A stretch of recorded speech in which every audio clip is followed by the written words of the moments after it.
Elon Musk's Neuralink is a brain implant that can turn human beings into cyborgs, reverse physical disabilities, cure diseases, and save the planet from evil AI superintelligence. But how does it work? While a lot of science involved is literally brain surgery, I promise you that it isn't as difficult to understand as you might think.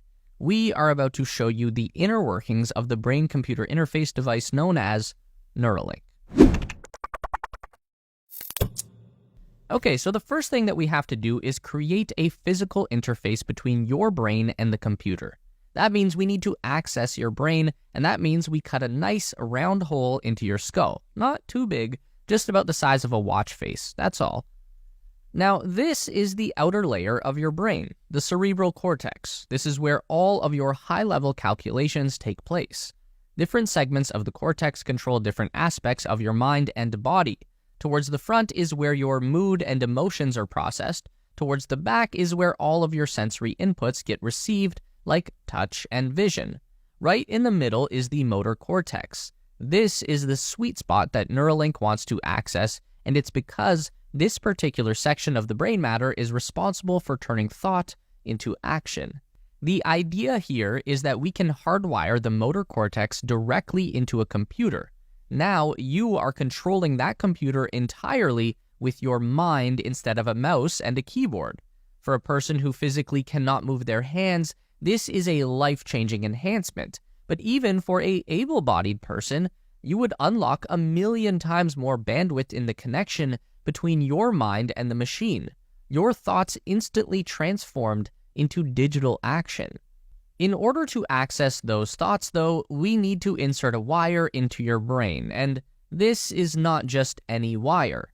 Neuralink engineers have developed an ultra-flexible metal thread that is thinner than a human hair, yet is also able to carry 16 separate electrode connections into the brain tissue. Each Neuralink N1 device has 64 threads that need to be inserted into the cortex, and the level of precision required is so high that no human surgeon could perform the operation, so instead, Neuralink uses a robot. The function of the R1 robot is remarkably similar to a sewing machine. The robotic arm has a tiny needle on the end that will very quickly stab into the brain material, deposit the thread, and then retract. The R1 has an advanced targeting system that helps it to avoid hitting any veins or blood vessels within the brain. The needle and the thread is only piercing the surface level of gray matter. What we're targeting with those threads are very specific cells inside the brain matter called neurons. There are 86 billion neurons distributed throughout the entire mass of your brain, and 16 billion of them are located in the outer cortex layer, and that makes them accessible to a Neuralink electrode. In the most basic sense, neurons are like little switches inside your brain, and they allow these electrochemical signals to travel all the way down from the cortex through the intersections of the brain and into the brain stem, where those signals get dispatched out through the nervous system to all the different parts of the body. So every action of the human body, from blinking your eyes to kicking a ball, begins with a particular sequence of neuron activations. By sticking our electrode thread right into the brain material where these neurons live, we can start to read the signals being broadcast by the neurons, kind of like eavesdropping on the brain's internal communications. Right now, we are only looking at them in a binary sense. The neuron is either active or not active, 1 or 0. And in this way, we can start viewing brain activity the same as computer code. In the instant that you perform an action like clenching your fist, a group of neurons will switch from inactive to active, from 0 to 1. And as long as that pattern is repeated every time that you perform that action, then we can essentially decode the neural signal for clenching a fist. So that's great, but what do we do with it? Well, imagine you have a spinal cord injury just below your brainstem. Your neurons can still generate the signal for clenching a fist, but the physical connection to the arm has been broken, so the message isn't getting delivered. But if we can use the threads to read that signal directly from the cortex, then we can create an electronic bridge that bypasses the physical damage and delivers the message into the nervous system. Or, In an even more extreme example, you could send that neural signal out of the body and into something else, like a robotic arm, that would respond to brain activity in exactly the same way as your biological arm. This is all stuff that Elon Musk is talking about right now. This is what he expects the technology to accomplish within the next decade. But that still doesn't explain how this is going to happen. If we've got the physical side of Neuralink down with the neurons and the threads, then the rest is actually pretty easy. Let's talk about where those wires lead. The N1 brain implant. This electronic device is only about the size of a quarter and the thickness of a wristwatch. Elon Musk often calls it a Fitbit in your skull, and he's pretty much bang on with that description. The electronics are encased in a soft, non-reactive silicone jacket, and the implant will sit on top of your brain inside the hole that was cut into the skull. It's thin enough that the skin can be folded back over the hole, and the device will be totally covered. No visible sign that you have a brain implant. Inside the N1 case is a small lithium-ion battery cell, a wireless charging coil, a Bluetooth radio transmitter, and a silicon microchip with a very tiny computer printed onto it. Basically, the same stuff you'd find inside a Fitbit. And just like a Fitbit will measure your heart rate and convert that data into computer code, the Neuralink is measuring your neuron activity and converting it into a digital signal. The digital representation of brain activity is then broadcast wirelessly through the Bluetooth signal into a separate processing device like a laptop. And that's where Neuralink can start to convert the binary code into usable data. The best example of this was back in 2020 when Neuralink showed us this demo with N1 implanted pigs. The purpose of the demonstration was to show neuron activity associated with the pig's snout. So every time the pig touched something with her nose, the resulting neural spike would be picked up by the N1 implant and broadcast wirelessly to a nearby computer, which would then convert that activity into both audio and visual representations, and this all happened instantly. This is a high-energy pig.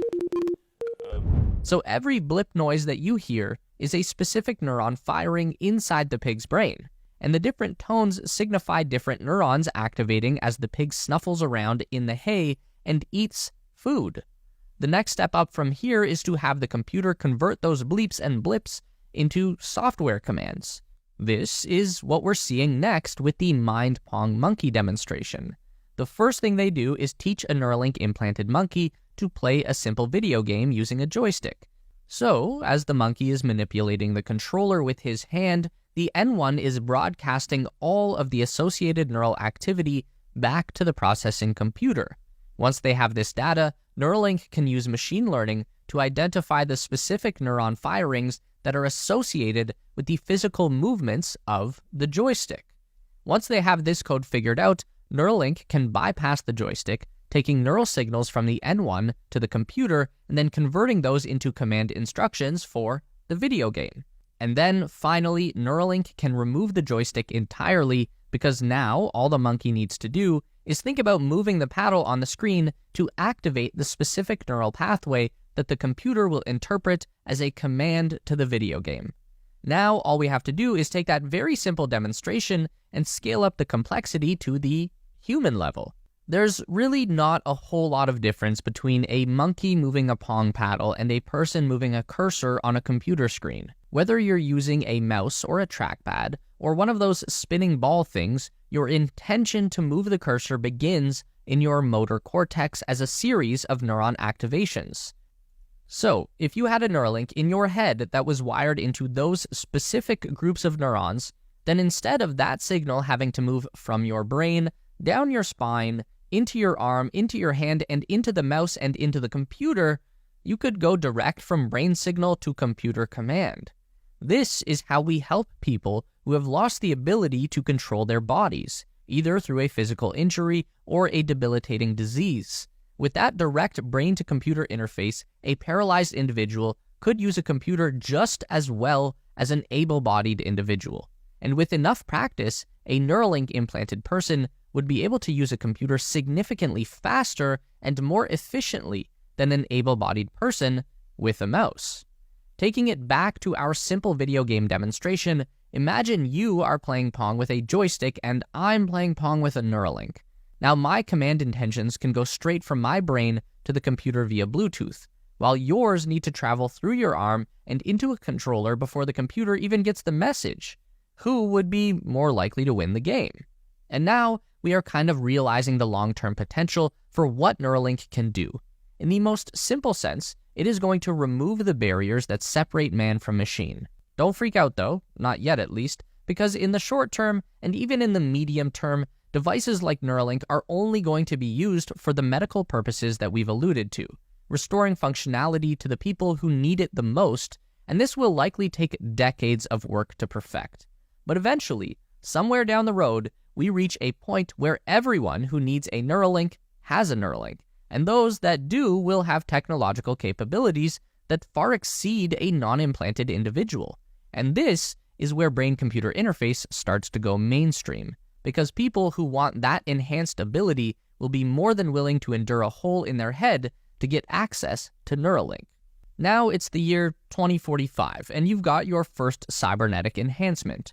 Your Neuralink allows you to interface directly with any Bluetooth-enabled device just by thinking. And if that device happens to support a powerful artificial intelligence software, then you've essentially now linked your mind directly to AI, creating a whole new layer of processing power on top of your biological hardware. This is the symbiosis that Elon Musk is always talking about.